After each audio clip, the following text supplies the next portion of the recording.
Today, there are around the same number of officers in patrol as there were 20 years ago.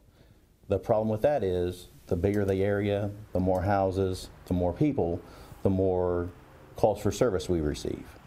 You have the same number of people responding to those calls of service. Jeremy Russell is the president of the Bluegrass FOP Lodge and has been a Lexington police officer for 2 decades. He says due to the department's current staffing levels, officers often have to drop from non-priority calls to go respond to priority calls. If you're in a collision, would you rather wait 20 minutes for a police officer or an hour? It's not rocket science. So the more calls for service and the fewer officers, the longer those response times are going to be. The Lexington Police Department has an authorized strength of 639. The department says they're 87 officers short. We requested to speak with Chief Lawrence Weathers about the department's efforts to recruit and retain officers.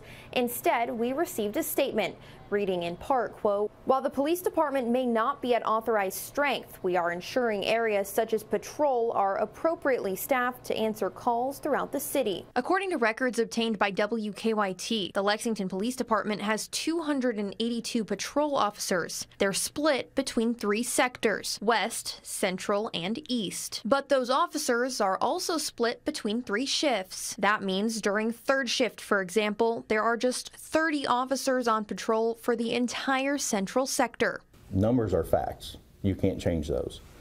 It's important for people to know what they can expect and what's getting done with their tax money. In Lexington, Samantha Valentino, WKYT.